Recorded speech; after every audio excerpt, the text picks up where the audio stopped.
बच्चों, आज हम गणित पढ़ेंगे। गणित में हमारा टॉपिक है वृत्त।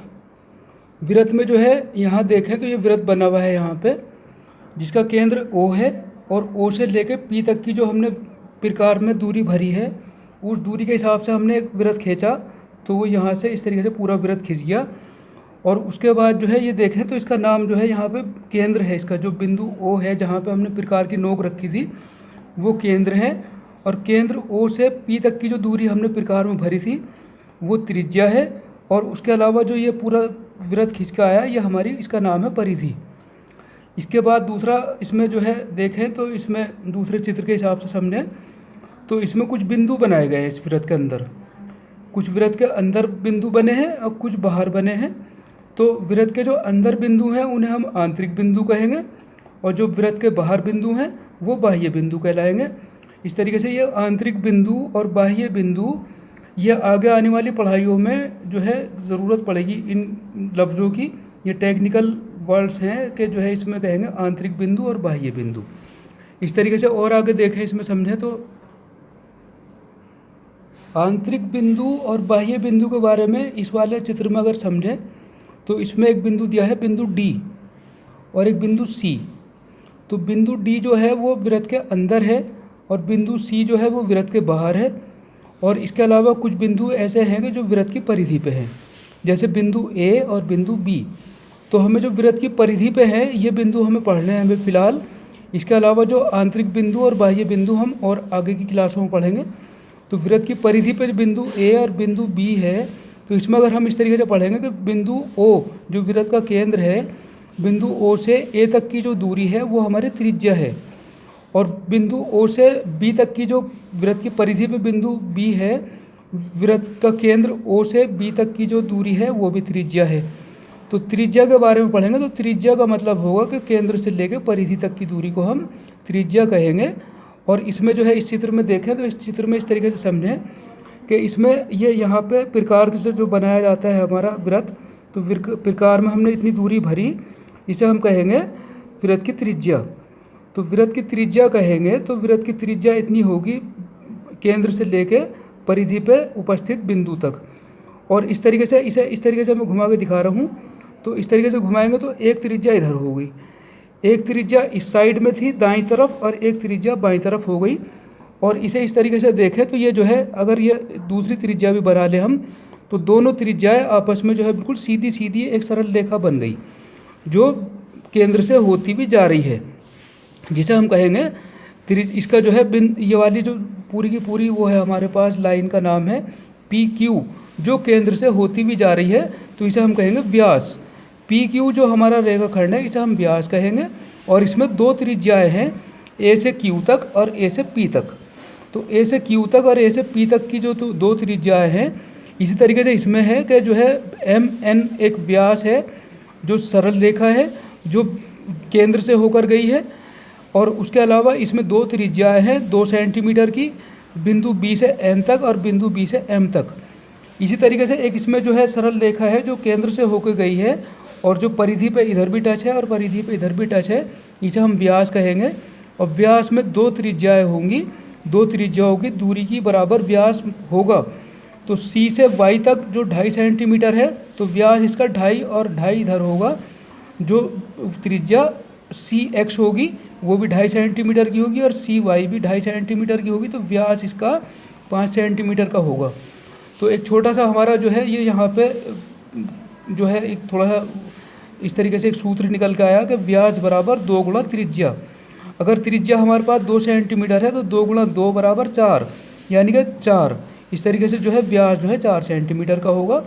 इसी में आगे और दूसरी बात समझें तो इस तरीके से समझेंगे। व्यास के बारे में हमने पढ़ा तो व्यास जो है जो केंद्र से होता हुआ D से लेकर B तक जो है एक सीधी रेखा है जो केंद्र से होती भी गई है D से B तक, जिसका व्यास का नाम अगर कहेंगे हम तो D भी एक व्यास है जो केंद्र से होती भी लाइन गई है। लेकिन एक इसमें एक और लाइन खींची गई है C से लेकर B तक। तो C से B तक की जो लाइन खींची गई है तो इसे जो है हम ये केंद्र से होती भी नहीं गई है, तो ये केंद्र से होती भी नहीं जाने की तो इसे हम जीवा कहेंगे। और जो केंद्र से होती भी जाएगी जो लाइन और जो दोनों बाउंड्री पे जो है टच करेगी तो उसे हम व्यास कहेंगे, और बाउंड्री पे ये भी टच कर रही है लेकिन ये केंद्र से होकर नहीं गई है तो इसे हम जीवा कहेंगे। तो जीवा जो है इसमें जो है कितनी भी जीवाएँ खींची जा सकती हैं, कितनी भी छोटी खींच लें चाहे कितनी भी बड़ी खींच लें, इस तरीके से किसी भी साइड को जो है हम जीवा खींच लेंगे तो वो जीवाएँ होंगी। और व्यास जो है केंद्र से होकर जाएगा, चाहे व्यास हम इस तरीके से खींचें चाहे किसी भी साइड को व्यास खींचें, वो केंद्र से होकर जाना चाहिए और जो है परिधि पे दोनों तरफ जो है टच होना चाहिए, उसे हम व्यास कहेंगे। और परिधि पे दोनों तरफ टच होने के बाद जो और दूसरी लाइनें होंगी उसे हम जीवा कहेंगे। और इस जो ये वाली लाइन हमारे पास बी डी, इसे हम व्यास कह रहे हैं, ये इसका नाम जीवा भी है। ये सबसे बड़ी जीवा कहलाएगी। जो व्यास में सबसे बड़ी जीवा है वो व्यास जो वृत्त में सबसे बड़ी जीवा है वो व्यास है, और बाकी जो और हैं जो वृत्त नहीं है वो भी सब जीवाएँ हैं। और इसके बाद जो है अगली कंसेप्ट हम क्लियर करें तो अगला कंसेप्ट यह है कि जो है उसमें हम देखेंगे कि हमने वृत्त खींचना शुरू करा और वृत्त खींचने के साथ साथ जो है हमने वृत्त को उसे अधूरा छोड़ दिया। इस तरीके से हमने एक दूरी भरी जो त्रिज्या है इतनी दूरी की उस ओ से लेकर ए तक, और इस तरीके से हमने जो है वृत्त खींचना शुरू करा और उसे जो है बीच में अधूरा छोड़ दिया। यानी कि जो है हमने वृत्त को पूरा ना करके उसे अधूरा छोड़ दिया तो उसे हम कहेंगे चाप। अब वो कितना बड़ा छोड़ा, तो वो कितना भी बड़ा छोड़ सकते हैं, इतना बड़ा कर लें उसे कि वो वृत्त पूरा ना हो, वृत्त से छोटा ही रह जाए, तो वो जो है हमारा चाप कहलाएगा। चाप की भी हमें आगे आने वाले गणित में ज़रूरत पड़ेगी, टेक्निकल नाम है चाप। तो चाप जो है अगर हमने छोटा चाप बनाया तो उसे छोटा चाप कहेंगे, और अगर बड़ा चाप बनाया तो उसे बड़ा चाप कहेंगे। जैसे इसमें हम कह रहे हैं कि ये डॉटेड लाइन से अगर हमने खींचा तो ये वाला तो ये हमारा कहलाएगा दीर्घ चाप या बड़ा चाप, और अगर ये बिना डॉटेड के खींचे इस तरीके से जो बिल्कुल इस तरीके से मोटी लाइन से खींचा है तो ये लघु चाप कहलाएगा या छोटा चाप। तो दो तरह के चाप होंगे, या तो जो है छोटा चाप होगा या बड़ा होगा, या तीसरी कंडीशन ये होगी कि चाप बराबर बराबर होंगे। तो चाप बराबर बराबर होने में अगर समझें तो उसमें एक दूसरा कंसेप्ट भी निकल कर आएगा जिसे हम इस तरीके से समझ सकते हैं। इस चित्र में देखें तो हम जो है इस तरीके से देखा हमने कि जो है एक इसमें व्यास भी बना हुआ है जो केंद्र से होकर एक बड़ी लाइन गई है जिसे हम जीवा भी कह सकते हैं, और जीवा के साथ साथ इसमें दो जो है त्रिज्याएँ हैं और इसमें जो है ये चाप भी है। यहाँ से देखें तो चाप का नाम ले में तो इधर से जो है चाप जो बराबर है बी और इधर को घूमता हुआ गया सी बिंदु तक, तो ये चाप बराबर है और इधर को भी चाप बराबर है। यानी कि एक वृत्त के दो भाग करे गए जो बराबर बराबर हैं। तो इसमें जो है ये कंसेप्ट निकल के आया कि जो हमारा व्यास है, व्यास जो है वृत्त के दो बराबर बराबर भाग करता है, जो आधा वृत्त इधर और आधा वृत्त इधर, तो इसे हम कहेंगे अर्धवृत्त। इधर भी अर्धवृत्त है, इधर भी अर्धवृत्त है, और ये दोनों को दोनों एक जगह मिला लें तो पूरा वृत्त है। और लेकिन अगर ये वाली जो है हम व्यास के बदले अगर हम कोई दूसरी जीवा खींच लें तो वो इस तरीके से एक चित्र में दिखाई गई है कि इसमें जो है इसमें भी दो भाग करे, इसके जो हमारा वृत्त है वृत्त के दो भाग कर दिए, जिसमें जो है एक छोटा भाग हुआ और एक बड़ा भाग हुआ। तो छोटा भाग देखें तो छोटा भाग इस साइड में है और बड़ा भाग उस साइड में है, कि इसमें जो है इसमें दोनों नाम इसमें जो है समझे जा सकते हैं कि जो है जैसे हमने कहा था लघु चाप और दीर्घ चाप।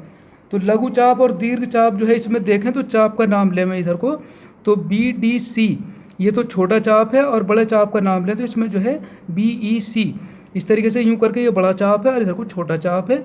और इसमें अगर वृत्तखंड देखें तो वृत्तखंड में जो ये वाला है ये छोटा खंड है और ये बड़ा खंड है। खंड का मतलब टुकड़ा, वृत्त के टुकड़े, या तो जब हम वृत्त के टुकड़े करेंगे तो दो टुकड़े उसके करेंगे तो या तो वो बराबर बराबर होंगे, तो बराबर बराबर होंगे तो उसे हम अर्धवृत्त कहेंगे, और अगर वो बराबर बराबर नहीं हुए तो एक तो जो है लघु वृत्तखंड होगा और एक दीर्घ वृत्तखंड होगा।